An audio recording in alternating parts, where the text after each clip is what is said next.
ಓಂ ಚೇತನ ಜಗನ್ನಿಯಂತ್ರೇ ಅಶೇಷ ಸಂವಿದೆ ನಮೋ ನಾರಾಯಣಾಯ ಚ ಸರ್ವಶಕ್ರಾದಿವಂದಿತ. ಯಾವುದಾಗಿತ್ತೀಗ?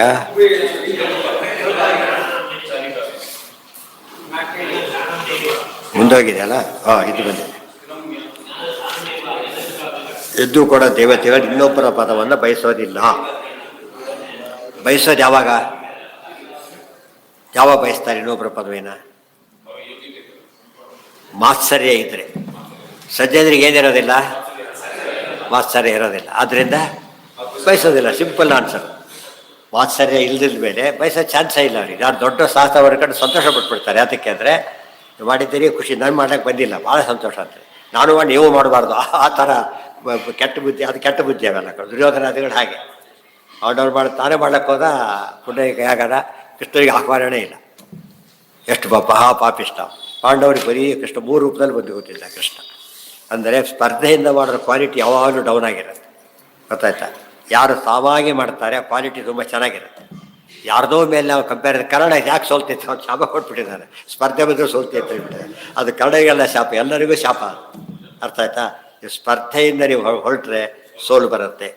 ವಾದಕ್ಕೆ ಕೊಡಬೇಕು. ನಮ್ಮ ಸಿದ್ಧಾಂತ ದೊಡ್ಡದು ಅಂತ ಹೇಳಬೇಕು, ಅವಾಗ ವಿಕ್ಟರಿ ಗ್ಯಾರಂಟಿ. ನಾನು ದೊಡ್ಡವರು, ಅಲ್ಲಿ ಕತೆ ಮುಗೀತು. ಅವತ್ತು ನಾನು ದೊಡ್ಡವನಲ್ಲ, ಸಿದ್ಧಾಂತ ದೊಡ್ಡ. ಅದನ್ನು ಹೇಳಬೇಕು. ಇವತ್ತು ಯುದ್ಧ ಮಾಡ್ತಾನೆ, ತಾನು ಗೆಲ್ಲಬೇಕಲ್ಲ, ದೇಶ ಗೆಲ್ಲಬೇಕು. ಅದನ್ನು ತ್ಯಾಗ ಅಂತ ಕರೀತಾರೆ. ನಾನು ಗೆಲ್ಲ ಉಳಿದ ಶತ್ರುಪ ನನಗೆ ಅಂಥವ್ರು ಸೇರಿಸೋದಿಲ್ಲ. ಇದಕ್ಕೆಲ್ಲ ಅದು ದೇಶ ಹೇಗೆ ಸೈನಿಕರಿಗೆ ಮುಖ್ಯನೋ ಹಾಗೆ ನಮಗೆ ಸಿದ್ಧಾಂತ ಭಾರಿ ಮುಖ್ಯ. ಅದು ಗೆಲ್ಲಬೇಕು ಅಷ್ಟೇ ಹೊರತು ನಾವಲ್ಲ. ಆ ಸೋತ್ರ ನಮಗೆ ದುಃಖ ಆಗೋದು ಸಿದ್ಧಾಂತ ಉತ್ತರ ಕೊಡೋಕ್ಕಾಗಲಿಲ್ಲ ನನ್ನ ಕೈಲಿ, ಸೇವ್ ಮಾಡೋಕ್ಕೆ. ಆ ಥರ ಯೋಚನೆ ಮಾಡಬೇಕೆ ಹೊರತು ಸಿದ್ಧಾಂತ ಹೋದ್ರೆ ನಮ್ಮ ಗಂಟೆ ಏನೋಯ್ತು, ನಾನಂತೂ ಗೆದ್ದು ಬಿಟ್ಟೆ ಅಂತ ಹೇಳಬಾರ್ದ ಮಾತು. ಈಗ ಹೇಳ್ತಾರೆ ಸ್ಥಿರಂ ಜ್ಞಾನಂ.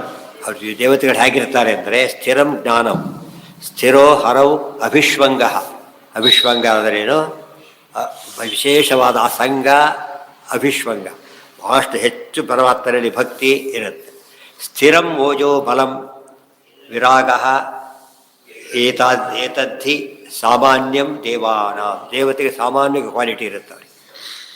ಅಥ ಅನ್ಯೇಷಾಂ ಅಸ್ಥಿರಾಣಿ ಏವ ಏತಾನಿ ಸರ್ವಾಣಿ ಅಥಾಪಿ ಯಥಾಯೋಗಂ ವಿನೇಯಾನಿ ಇತಿ ಸಾಮಾನ್ಯ ವಿಭಾಗ. ನಮ್ಗೆ ಅವೆಲ್ಲ ಇರೋದಿಲ್ಲ. ಬಟ್ ಏನು ಮಾಡ್ಕೋಬೇಕು? ಆದಷ್ಟು ಕೂಡ ಏನು ಮಾಡ್ಕೋಬೇಕು, ಅದನ್ನು ತಂದುಕೋ. ಅವ್ರು ನಮಗೆ ಅಕ್ವೈರ್ ಮಾಡಿಕೊಂಡ್ರೆ ಸ್ವಲ್ಪ ಬರುತ್ತೆ. ಅವ್ರು ನ್ಯಾಚುರಲಿ ದೇವತೆಗಳಿಗೆ ಏನಿದೆ ಅವೆಲ್ಲ. ಇದು ಕೆರೆ ಮಳೆ ಬಂತು ಅಂದರೆ ಕೆರೆ ತುಂಬುತ್ತೆ, ಬೆಟ್ಟ ತುಂಬುತ್ತಾ? ಯಾಕೆ ಕೆರೆಗೆ ಶಕ್ತಿ ಇದೆ. ಅದು ಹೇಳ್ತಾರೆ. ಎಷ್ಟೇ 24 ತಾಸು 4 ನಾನ್ ಸ್ಟಾಪ್ ಮಳೆ ಬಂದರೂ ಕೂಡ ಕಲ್ಲು ಮೇಲೆ ಒಂದು ಹನಿ ನೀರಿರೋದೆ, ಒಂದು 5 ನಿಮಿಷಕ್ಕೆ ಒಣಗೋಗ್ಬಿಟ್ಟಿರುತ್ತೆ. ಇದು ವರ್ಷಗಟ್ಟಲೆ ಇರುತ್ತೆ. ಯಾಕಂದ್ರೆ ಆ ಕೆಪಾಸಿಟಿ ಇದಕ್ಕಿದೆ. ಅದಕ್ಕೇನೆ ತಗ್ಗಿದ್ದಲ್ಲಿ ನೀರು ನಿಲ್ಲುತ್ತೆ ಅಂತ ಹೇಳ್ತಾರಲ್ಲ.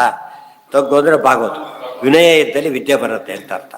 ವಿನಯ ಇಲ್ಲದವ್ರು ವಿದ್ಯೆ, ಅಹಂಕಾರ ಅಷ್ಟಿತ್ತು ಎಲ್ಲ ಒಂದು ಹನಿ ನೀರಿಲ್ಲ, ಕೊನೆ ಪಕ್ಷ ಹೋಗಲಿ, ಜಾಸ್ತಿ ಬೇಡ. ಅಷ್ಟು ಓದ್ದ ಏನು ಉಳ್ಕೊಂಡೇ ಇಲ್ಲ, ಅದು ಅರ್ಥ ಆಗೋದು. ಹಾಗಾಗಬಾರ್ದು.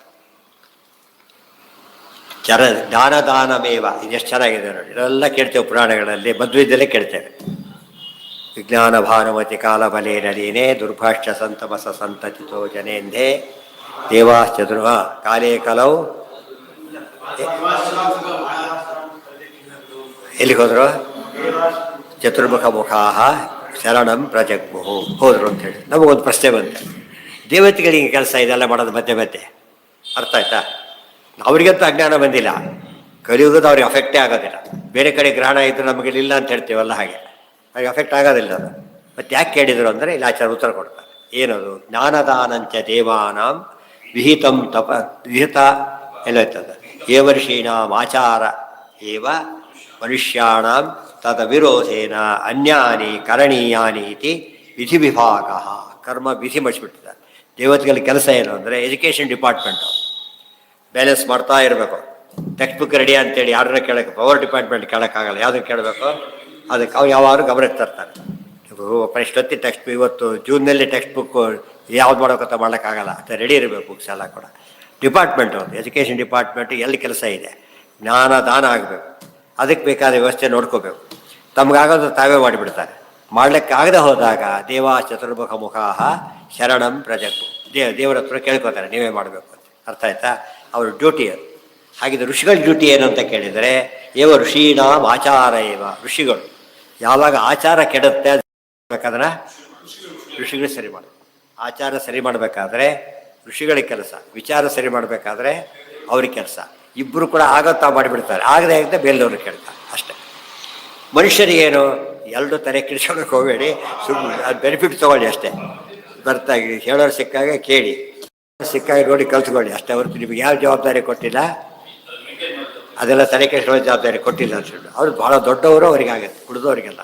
ಇಲ್ಲಿಂದ 2:30 ಗಂಟೆ ಹೋಗೋತ್ತಾರ ಜೋರ ಬೈದರೆ ಅದು ಫ್ಲೈಟ್ ಪೈಲಟ್ ಹೇಳೋ ಮಾತದು, ಈ ಜಟಕ ಗಾಡಿ ಓಡಿಸೋರಿಗೆ ಹೇಳೋ ಮಾತಲ್ಲ ಅದು. ಅವರಿಗೆ ವ್ಯವಸ್ಥೆ ಬೇಡ, ನಮಗೆಲ್ಲ ವ್ಯವಸ್ಥೆ ಅಲ್ಲ. ಆದ್ದರಿಂದ ಹಾಗಿರಿ. ಇದಕ್ಕೆ ಸ್ವಧರ್ಮ ಅನ್ನೋದಕ್ಕೆ ಅರ್ಥ ಇದೆ. ಸ್ವಧರ್ಮ ನಿಧರ್ಮ ಅಂದರೆ ನಾವು ಈ ರೀತಿ ಅಲ್ವಾ ಅಡ್ವಾಂಟೇಜ್ ತೊಗೋಬೇಕಾದ್ರೆ. ಜ್ಞಾನಿಗಳಿದ್ದಾರೆ ಭಾರಿ ದೊಡ್ಡವರು, ಉಪನ್ಯಾಸ ಮಾಡದೆ ಹೋಗ್ಬಿಟ್ಟ, ತಾನೇ ಓದಿಲ್ಲ ಅವ್ರ ಬಗ್ಗೆ. ಅರ್ಥ ಆಯ್ತಾ? ತಾನು ತಿಳ್ಕೊಬೇಕು ಫಸ್ಟ್ ಅದು. ಇಷ್ಟೊಂದು ಕನ್ವಿನ್ಸ್ ಆಗಿ ಅದನ್ನು ಹೇಳಿದ್ರು. ಹಾಂ, ಮುಂದೆ ತಪಯ್ಯ ಮುಂದಿದೆ ನೋಡಿ. ತಪಯೇವ ಋಷೀಣಾಂ ಆಚಾರ ಏವ ಮುಂದಿದೆ. ತಪಶಬ್ದಕ್ಕೆ 2 ಅರ್ಥ. ಒಂದು ಜ್ಞಾನ ಕಾರ್ಯನೂ ಮಾಡ್ತಾರೋ, ಮತ್ತು ಆಚಾರ ಬಂದು ಅದಕ್ಕೆ ಸ್ಮೃತಿಕಾರರೆಲ್ಲ ಯಾರು? ಎಲ್ಲ ಋಷಿಗಳು ಸ್ಮೃತಿಕಾರರಲ್ಲ. ಆದರೆ ಅವ್ರು ಏನು ಮಾಡ್ತಿದ್ರು, ತಪಸ್ಸು ಅನ್ನೋದು ಆಚಾರದ ಭಾಗ. ಗೊತ್ತಾಯ್ತಾ? ಅದನ್ನು ಸ್ಪೆಸಿಫಿಕ್ ಆಗಿ ಆಚಾರ ಅಂತ ಮುಂದೆ ಹೇಳಿದರು. ಇವ್ರದ್ದು ಹಾಗಲ್ಲ, ಜ್ಞಾನವು ದೊಡ್ಡ ತಪಸ್ಸ ವಿಚಾರ ಬೇರೆ. ಆದರೆ ಎಲ್ಲರಲ್ಲೇ ತಗೊಂಡಾಗ ಜ್ಞಾನ ಕಾರ್ಯದ ಬಗ್ಗೆ ಪರಮಾವಧಿ ಗಮನ ಕೊಡಬೇಕಾದ ಜವಾಬ್ದಾರಿ ಯಾರ್ದು? ಅದಕ್ಕೆ ಋಷಿಗಳು ತಪಸ್ವಿಗಳು ಅಂತ ಕರೆಯೋದಿಲ್ಲ ನಾವೀಗ. ತಪಸ್ಸು ಅಂದ್ರೆ ಏನು? ಆಚಾರದ ಭಾಗ. ತಪಸ್ಸು ಮಾಡು ಅಂತ ಹೇಳ್ತಾರೆ. ತಪಸ್ಸನ್ನು ಮಾಡು ಅಂದ್ರೆ ಏನರ್ಥ? ಆಚಾರ ಅಂತ. ಜ್ಞಾನವನ್ನು ಹೇಳು ಅಂತ ಹೇಳ್ತಾರೆ. ಹೇಳು ಅಂದ್ರೆ ಏನರ್ಥ? ಅದಕ್ಕೆ ಹೇಳು ಕೇಳು ಎಂಬುದೆಲ್ಲ ವಿಚಾರದ ಕೆಲಸ, ಇದೆಲ್ಲ ಆಚಾರದ ಕೆಲಸ. ಅದರಿಂದ ಹಾಗೆ ಹೇಳಿದ್ದಾರೆ. ಮನುಷ್ಯರಾದವರಿಗೆ ಅವ್ರು ಹೇಳಿದ್ದು ಸರಿಯಾಗಿ ಅರ್ಥ ಮಾಡ್ಕೊಂಡ್ಬಿಟ್ಟು ನಡೆಸಿ ಉದ್ಧಾರ ಆಗೋದಷ್ಟು. ಸ್ಟೂಡೆಂಟ್ಸ್ಗೆ ಟೆಕ್ಸ್ಟ್ ಬುಕ್ ಮಾಡೋ ಕೆಲಸ ಕೊಟ್ಟಿಲ್ಲ. ಓದ್ಬಿಟ್ಟು ಅದ್ರಲ್ಲಿ ಬರೆದ್ಬಿಟ್ರೆ ಪಾಸೋ ರ್ಯಾಂಕು ಬರ್ತಾರೆ, ಅವನೇ ಟೆಸ್ಟ್ ಬರೀಬೇಕಾದ ಕಾರಣ ಇಲ್ಲ, ಅವ್ರ ಕೆಲಸ ಅಲ್ಲ ಅದು. ಇತಿ ವಿಧಿ ವಿಭಾಗ. ವಿಧಿ ಅಂದ್ರೇನು? ಕರ್ಮವಿಧಿ, ಆಚಾರ ವಿಧಿ, ಧರ್ಮವಿಧಿ ವಿಭಾಗ ಇದೆ. ಚರಂತಿ ದೇವಾಭಿಹಿತಂ ಸಮಸ್ತಂ ಅರ್ಧವೇವ ಮುನಯೋ ದಶಾಂಶತೋ ಮನುಷ್ಯಾ ಇತಿ ಕ್ರಿಯಾ ವಿಭಾಗ. ಅಲ್ಲೊಂದು ಸ್ವಾರಸ್ಯ ಇದೆ ಅಂತ ಹೇಳ್ತಾರೆ. ದೇವತೆಗಳು ಜ್ಞಾನ ಕಾರ್ಯ ಮಾಡ್ತಾರೆ ಅಂದರೆ ಆಚಾರ ಇಲ್ಲ ಅಂತಲ್ಲ, ಮತ್ತೆ ಅವ್ರ ಆಚಾರನೂ ಮಾಡೇ ಮಾಡ್ತಾರೆ. ಋಷಿಗಳು ಆಚಾರ ಹೇಳ್ತಾರೆ ಅಂತ ಜ್ಞಾನ ಕಾರ್ಯ ಬಿಟ್ಟಿಲ್ಲ, ಜ್ಞಾನ ಕಾರ್ಯನೂ ಮಾಡೇ ಮಾಡ್ತಾರೆ. ಆದರೆ ಅವರ ಕ್ವಾಲಿಟಿ ಹೆಚ್ಚದು. ಮತ್ತು ಕರ್ಮಯೋಗದಲ್ಲೂ ಜ್ಞಾನ ಇದೆ, ಜ್ಞಾನಯೋಗದಲ್ಲಿ ಕರ್ಮ ಇದೆಯಲ್ಲ, ಹಾಗೆ 3 ಎಲ್ಲರಿಗೂ ಕಾಮನ್ನೇ. ಆದರೆ ಯಾವುದು ತುಂಬ ಹೆಚ್ಚಿರುತ್ತೋ ಹೆಸರಿಡ್ತಾರೆ. ಗೊತ್ತಾಯ್ತಾ? ಅಲ್ಲಿ ನೋಡಿ, ಚರಂತಿ ದೇವಾ ವಿಹಿತಂ ಸಮಸ್ತಂ. ದೇವತೆಗಳೆಲ್ಲ ಅವತಾರ ಮಾಡಿದಾಗ ಏನು ಕೆಲಸ ಮಾಡಬೇಕು ಅದು ಫುಲ್ ಮಾಡ್ತಾರೆ ಅಂತ ಹೇಳ್ತಾರೆ. ಅದನ್ನು ಫುಲ್ಲು ಮಾಡ್ತಾರೆ. ಇವತ್ತು ಸ್ವಾಮಿಗಳು ಪೂಜೆ ಮಾಡ್ತಾರೆ ಅಂತ ತಿಳ್ಕೊಬಾರ್ದು. ಆ ಕ್ವಾಲಿಟಿ ಪೂಜೆ ಮಾಡಿ ನಮ್ಮ ಕೈಯಲ್ಲಿ ಆಗುತ್ತಾ? ನೋಡ್ಲಿಕ್ಕೆ ಆಗಲ್ಲ. ಮಾಡ್ಲಿಕ್ಕೆ ಅದು ಮಧ್ಯೆ ಎದ್ದೋಗ್ಬಿಡ್ತಾರೆ ಎಷ್ಟೋ ಜನ. ಒಂದು ಬತ್ತಿ ಜಾಗ ಸಿಗಲ್ಲ ಅಂತ ಕೂತಿರ್ತಾರೆ ಕೆಲವರೆಲ್ಲ. ನೋಡೋಕ್ಕೂ ಆಗಲ್ಲ. ಯಾಕೆ? ಭಾರಿ ಕಷ್ಟ ಅಂತ ಗೊತ್ತಾಗುತ್ತೆ. ಅಯ್ಯೋ ಇಷ್ಟೆಲ್ಲ ಮಾಡೋದ, ತತ್ವನ್ಯಾಸ, ಮಾತೃಕಾನ್ಯಾಸ, ಅದು ಚಿಂತನೆ, ಅಲ್ಲಿ ಇದನ್ನು ಮಾಡೋದು, ಪ್ರತಿ ವಿಗ್ರಹಕ್ಕೂ ಮಾಡೋದು, ಗೊತ್ತಾಯ್ತಾ? ಅನುಸಂಧಾನ ಇವೆಲ್ಲ ನೋಡ್ತಾ ಕೂತ್ಕೊಂಡ್ರೆ ಸುಲಭನ ಅದು. ಒಂದು ದಿವಸ ಮಾಡೋಕ್ಕೆ ಸಾಧ್ಯ ಆಗಲ್ಲ, ನೆನ್ಪಿಟ್ಕೋಬೇಕು.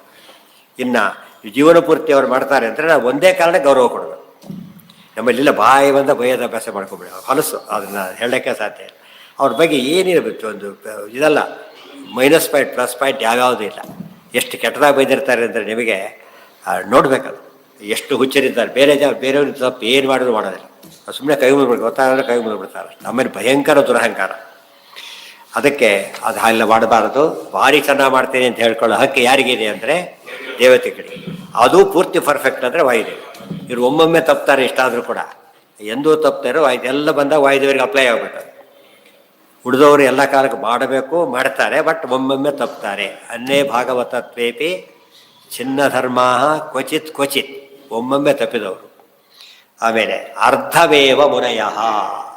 ಮುನಿಗಳು ಎಷ್ಟೇ ಮಾಡಿದರೂ ಕೂಡ 50% ಮಾಡ್ತಾರೆ, ಜಾಸ್ತಿ ಮಾಡೋಕ್ಕಾಗೋದಿಲ್ಲ. ಅವ್ರ ಕೆಪಾಸಿಟಿ ಅಷ್ಟು. ಆಮೇಲೆ ಮನುಷ್ಯ ಕಥೆ ಬಂದರೆ ದಶಾಂಶತೋ ಮನುಷ್ಯ 1/10 ಅಂದರೆ ಫೇಲು. ಮನುಷ್ಯರು ಮಾಡೋ ಕೆಲಸಗಳು ಏನಂದರೆ ಭಾರಿ ಮಾಡಿದರೂ ಅವ್ರು ಪಾಸಾಗೋ ಚಾನ್ಸೇ ಇಲ್ಲ. 10 ಬಂದರೆ ಏನು ಪಾಸಾಗ್ತಾರೆ ಅವನೀಗ? ಅದಕ್ಕೆ ದೇವರು ಪರಮಾನುಗ್ರಹ ಮಾಡಿ ಮೋಕ್ಷ ಕೊಡಬೇಕೆ ಹೊರತು ಬರೀ ಗ್ರೇಸಲ್ಲೇ ಕೊಡಬೇಕು. ಉಳಿದವರಿಗೆ ಪ್ರಸಾದನೂ ಬೇಕು, ನಮಗೆ ಪ್ರಸಾದನೇ ಭಾರಿ ಬೇಕಾಗ್ತದೆ. ಇದವ್ರು ಏನಾಗೋದಿಲ್ಲ. ಇದು ಸ್ವಾರಸ್ಯ. ಇದು ನಮಗೆಲ್ಲ ಅಹಂಕಾರಕ್ಕೆ ಖಂಡನೆ. ಎಷ್ಟೇ ಮಾಡಿದರೂ ಕೂಡ 10 ಮಾರ್ಕ್ಸ್ ಮೇಲೆ ಬರೋದಿಲ್ಲ ಅಂತಾರಲ್ಲ, ಹಾಗೆ ಉಳಿದವರಿಗೆ ಶಕ್ತಿ ಇಲ್ಲ. ಇದು ತಾರತಮ್ಯ, ಇವೆಲ್ಲ ತಾರತಮ್ಯ ಬಿಡಕ್ಕೆ ಬರೋದು. ಇದೊಂದು ರೀತಿ ತಾರತಮ್ಯ. ಯಾವ ತಾರತಮ್ಯ? ಜ್ಞಾನದ ತಾರತಮ್ಯ, ಆಚಾರ ತಾರತಮ್ಯ, ಒಂದೇ ಶ್ಲೋಕದಲ್ಲಿ ಹಿಡಿತಾರೆ. ಶಾರ್ಟೆಸ್ಟ್ ತಾರತಮ್ಯ, ದೇವಋಷಿ ಪಿತೃಪದರಾಹ ಇತಿ ಮುಕ್ತಾಸ್ತು ಪಂಚ, ಅದೊಂದು ತಾರತಮ್ಯ. ಇದೊಂದು ತಾರತಮ್ಯ. ಆಚಾರ್ಯ ಯಾರು ಎಷ್ಟು ಮಾಡ್ತಾರೆ ಅನ್ನೋದ್ರ ಮೇಲೆ. ನಚ ಸ್ವಾತಂತ್ರ್ಯಾತ್ ದೇವಾನಾಮೇವ ಜ್ಞಾನಾದಿ ಫಲಂ ನಾ ಕಿಂಚಿದನ್ನೇಷಾಮಿತಿ ವಾಚ್ಯಂ. ಅಲ್ಲಿಗಿರಲಿ ಮುಂದಿನ ಪ್ರಶ್ನೆ ಈಗ. ಹಾಗಿದ್ದರೆ ಫಲ ಯಾರಿಗೆ ಅಂತ ಮುಂದಿನ ಪ್ರಶ್ನೆ. ಇಷ್ಟೆಲ್ಲ ನಾವು 10 ನಿಮಿಷ ಹತ್ತಿರದ ಮಾಡ್ತೀವಿ ಅಂತ ಇಟ್ಕೊಬೇಡ. ನಾವು ಏನೋ ದೊಡ್ಡ ಕಷ್ಟಪಟ್ಟೆ ಕೆಲಸ ಮಾಡಿದ್ದೇವೆ, ಎಲ್ಲ ಅವ್ರು ತೊಗೊಂಡೋಗ್ಬಿಟ್ರೆ ನಮ್ಗೆ ತೀರ 10 ನಮಗಿಟ್ರೆ ನಮಗೇನು ಸಿಗೋದೇ ಇಲ್ವಾ ಅಂತ ಪ್ರಶ್ನೆ. ಎಷ್ಟು ಸಿಗುತ್ತೆ ಹೇಳ್ತಾರೆ, ಎಷ್ಟು ಸಿಗ್ಬೋದು ಅದಕ್ಕೆ. ಫ್ಯಾಕ್ಟ್ರಿಯಲ್ಲಿ ಲಾಭ ಬಂತು, ಬೋನಸ್ ಕೊಡ್ತಾರೆ. ಎಷ್ಟು ಕೊಡ್ತಾರೆ ಬೋನಸ್ಸು? ಬಂದಿದ್ದೆಲ್ಲ ಕೊಟ್ಬಿಡೋದಿಲ್ಲ. ಎಷ್ಟು ಕೊಡ್ತಾರೆ? ಸ್ಮಾಲ್ ಕ್ವಾಂಟಿಟಿ, ಅದು ಪ್ರಪೋರ್ಷನೇಟ್ ಆಗಿ ಎಲ್ರಿಗೂ ಗೊತ್ತೇ ಕೊಡೋದು.